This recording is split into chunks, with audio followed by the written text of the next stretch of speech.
Part 7 में used to have pass हुआ करता था। Structure subject plus used two plus have plus noun. अब यहाँ हैव जो है मेन वर्ब का काम कर रहा है। पास्ट स्टेट ऐसे वाक्यों में एक्शन नहीं होता है, केवल पास्ट अवस्था को बताया जाता है कि उसके पास ये हुआ करता था। पास्ट में हुआ करता था वाले वाक्य में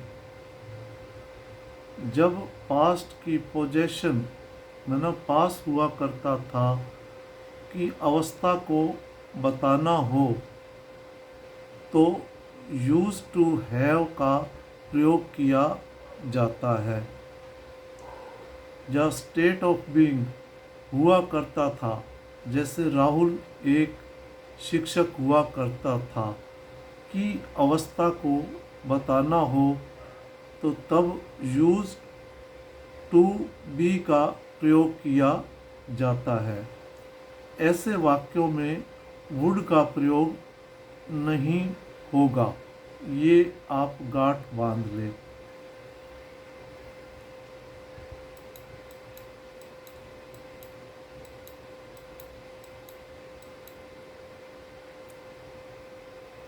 उसके पास बहुत पैसे हुआ करते थे। He used to have a lot of money. Rahul के पास एक कार हुआ करती थी। Rahul used to have a car. यदि आप बुरा नहीं मानते हैं तो मैं आपको याद दिलाता हूँ, आपके पास उसका संपर्क नंबर हुआ करता था। If you don't mind, I remind you. You used to have her contact number. यदि आप बुरा नहीं मानते हैं तो मैं आपको याद दिलाता हूँ, आपके पास उसका संपर्क नंबर हुआ करता था। If you don't mind, I remind you. You used to have her contact number.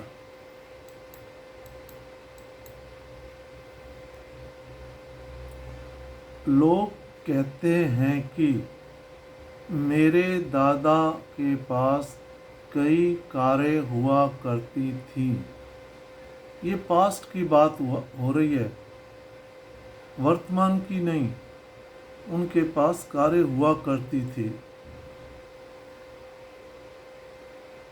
People say that my grandfather used to have many cars.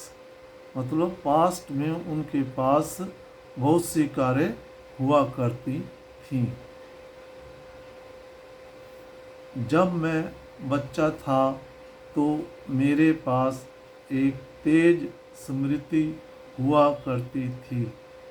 When I was child, I used to have a fast memory.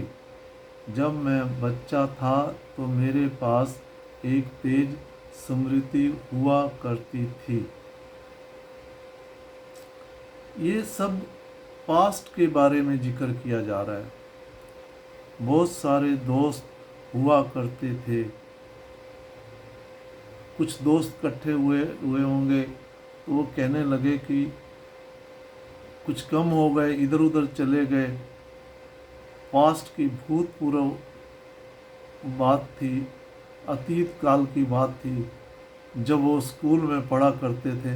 अब तो नौकरी लग गई, शादी हो गई, तो इकट्ठे होके कुछ खड़े हुए थे, कह रहे थे बहुत सारे दोस्त हुआ करते थे। There use to have many friends. इस प्रकार यहाँ पर पोजेशन, जो भूतकाल में आपके पास पोजेशन थी, आपके पास क्या था, उसका यहाँ पर जिक्र किया गया है, ताकि इस प्रकार के वाक्य आएँ तो आपको किसी प्रकार की परेशानी ना हो। आपसे निवेदन है, इसको शेयर ज़रूर करें, ताकि ये उन वंचित बच्चों जो दूर दराज ग्रामीण में रहते हैं, जिनको इंग्लिश के ग्रामर के इंग्लिश में रूल्स भली भांति पता नहीं है, मैंने हिंदी में बताने की कोशिश की है, ताकि उनको आसानी से समझ आ सके। जय हिंद।